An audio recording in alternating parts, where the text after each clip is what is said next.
I've done some realism challenges before, and realism to me is a challenge in and of itself, but I thought, you know what it is? You know what I need to be doing differently?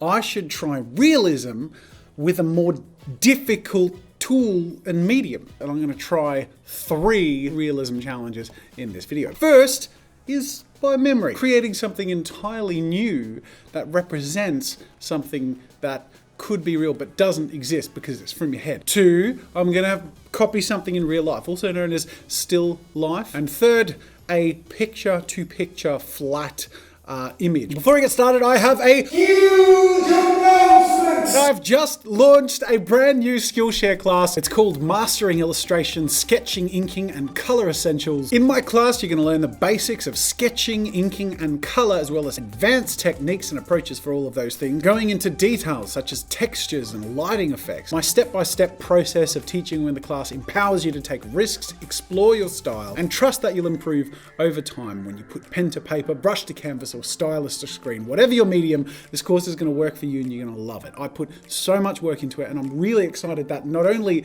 have I made this really exciting course with Skillshare, but it's a Skillshare original. There's hours of content, and you can watch the whole class for free by using the link in the description. It will give you 2 months of free premium Skillshare membership, and with that, not only can you enjoy the entirety of my class that I've carefully constructed with Skillshare, you can also watch my other classes. I made one on being a YouTuber and another one on presenting to camera, and of course, there are over 30,000 classes on Skillshare for you to take your skills to the next level or learn something new. I want to give a huge thank you to Skillshare, not only for sponsoring this video and supporting the channel, but for making this class with me. Their insight and help in crafting something really useful for you guys has been amazing. The link's in the description. And once again, a huge thank you to Skillshare for working with me, sponsoring this video, and making something awesome with me too. Now, speaking of making something awesome, don't know if that's how this video is going to turn out, but one of my favorite things to do is jump in the deep end and do my best. And sometimes I pleasantly surprise myself, and that only happens when I jump in the deep end. So let's jump. Okay, so first a little test of all my pens to see which would work best. The 3 cheap Papermate ballpoints were actually the most consistent. Another generic black pen performed similarly, and then there was this random freebie pen you get from website orders where they throw something in to sweeten the deal. Well, apparently Videocraft thought the best way to tell me how quality their online shop was would be to send me a pen that doesn't work. Sorry, Videocraft. Maybe stick to, you know, Videocraft. Anyhow, a few pens later, yeah, fine, whatever. The Papermate ones worked best and worked together, so time to see if I can get them to get real. I already used that joke when I opened up the video, didn't I? God. Now, for the first of the 3 challenges, I was initially tempted to do a person of some kind. I'm always drawn to drawing people. But I realized that that would be the easiest to see the flaws with, so I went in the opposite direction, a more rustic landscape. The more I think about it, the more logical this direction actually was. I mean, the most realistic artworks I've ever made happen to have been when I was following along with the Bob Ross videos, so I'm pulling from that experience, and on top of that, the presence of wood grains, grass, and overall the rough textures and natural shading would in the end suit the limitations of the ballpoint pen quite well. So let's just call it a happy accident.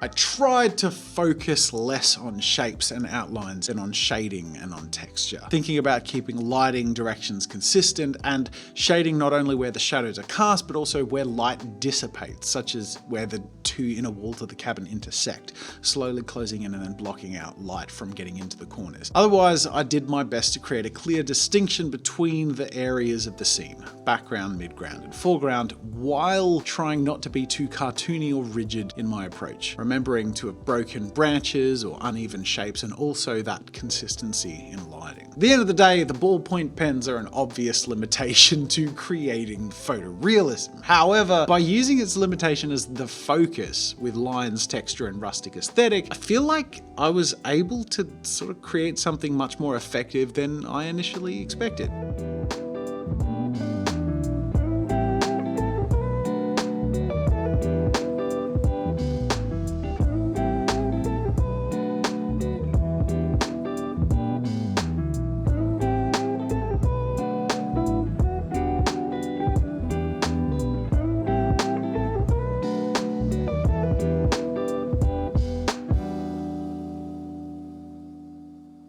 So this is 1 out of 3. I did better than I thought I would. Now look, it's not like photorealistic, but it's more realistic than not. Let me know what you think in the comments. I'm pretty proud of it though, especially with the focus on lighting and shade and the way that there's a clear direction of light, there are clear shadow areas, and there's also clear layers of depth, which I think sort of helps build a scene. It feels like a place. I feel like I'm standing at the fence of an abandoned old log cabin in the woods. It's really quite nice. I'm very proud of it. But we're going to move on to the next challenge. This is a USB stick that contains Diablo 1 and 2 that came in the special edition box set of Diablo 3 when that was released. And this object is easily the most exciting and least disappointing thing that came in the Diablo 3 box set. I picked this because it's black, tints of blue, and this is red. And I thought it might be a good way to try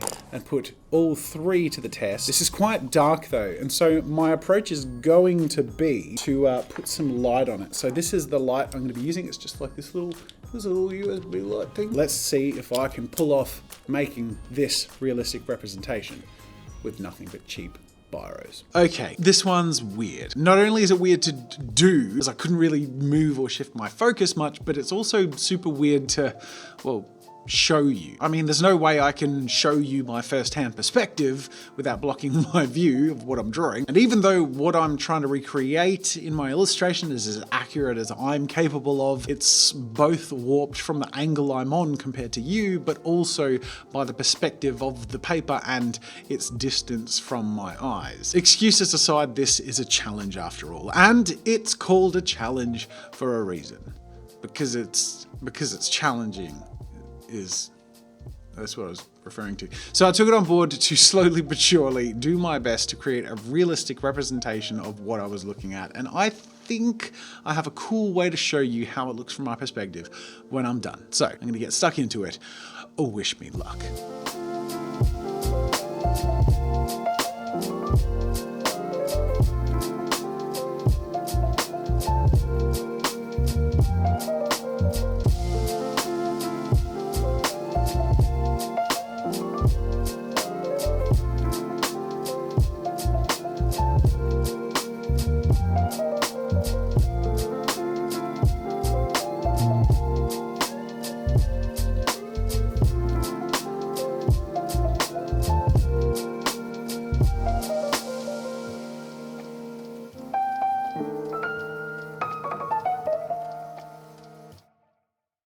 Okay, ballpoint pen realism challenge number 2. I'm just going to show you through my eyes what I see, and it's something about there. So let me just take a minute to zoom into the original thing I was copying, and then across to my illustration or my attempt at realism. Obviously a bit more colorful than it should be and a little brighter than it should be. But if I color balance and put it side by side, you know, it's got something there. It's got some merit. You can see what I was going for. It's weird because it's actually harder, I think, than the first and then probably the third, because it's really hard to get a clear, constant reference. In fact, I had one eye closed through most of drawing it, which is really disorienting in its own way because then you lose depth perception. But at the same time, if I swap my eyes or if both eyes are open, the perspective, essentially the lens I'm using to look at the thing I'm drawing, is shifting where I'm seeing it from.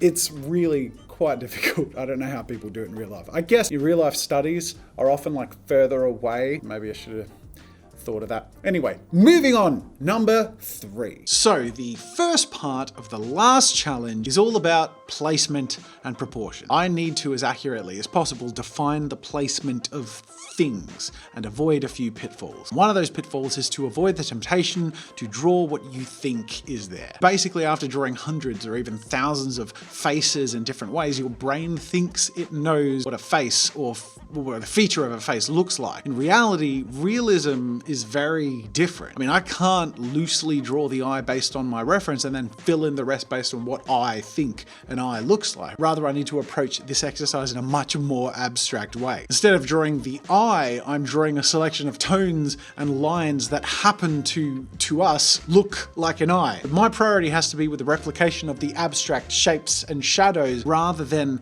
an instinct to create what I think and perceive those shapes to be. Am I making any sense? Oh my God.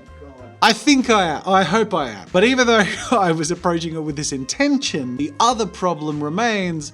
I'm using a friggin' ballpoint pen! So, you know, no amount of effort or practice will enable me to replicate the level of subtlety and detail or smoothness in the original image. So, I'm afraid you'll have to settle for my very best efforts to do so with a more textured approach to shading than I would do with a pencil. It's not photorealistic, but I think it's working. And if anything, it's creating a sort of unique aesthetic that I may not have thought to go for otherwise, and these kind of experiments and challenges can be worthwhile even for the sake of exploring something in a new way or doing something in a way you hadn't thought to do before. Sometimes stuffing around is a bit of fun. That's another moral of this of the story.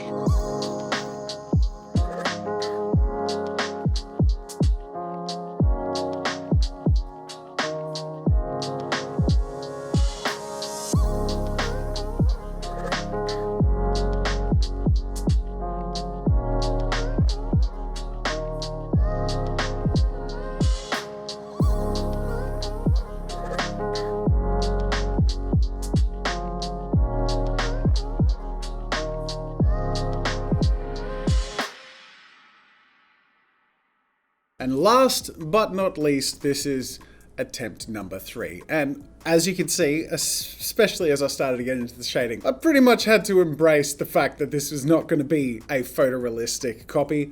I'm using a ballpoint pen, guys, come on. But with that said, I'm like way happier with the result of this than I expected to be as far as it feeling like a representation of the thing that I'm copying. That's what the realism challenge is. It's trying to make it feel like a one-to-one thing, even if it's obviously not going to be exact in its tone or texture or detail. There are some proportion differences or whatever, but as far as just copying by eye and not having any way of going back after I put down the thing, like that's the biggest challenge. Aside from the fact that these don't give you good gradients or shading or anything like that, there's no erasing. So with that said, I think this turned out pretty good. I mean, in fact, I think this whole video turned out pretty bloody good, especially considering, like I said at the beginning of the video, that this is not my strong suit. It's not where I am confident, but by branching out and trying something I'm genuinely uncomfortable with and just immersing myself in it, I have ended up with 3 results I think are better than I expected, and that's pretty cool. I'm gonna say, I think the first one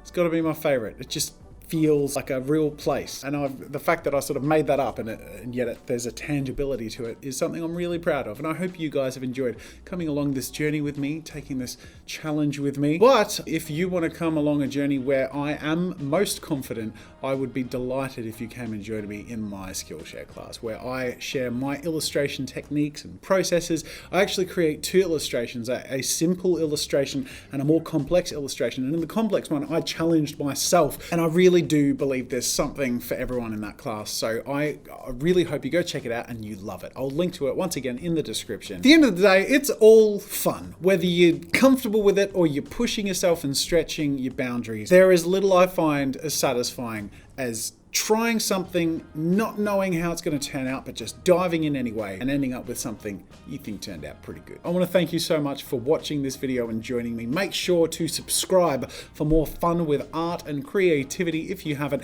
Like this video and check out more videos over there you're bound to enjoy if you enjoyed this one. Otherwise, that's it for now. Thank you for watching, and until next time, I'll see you later.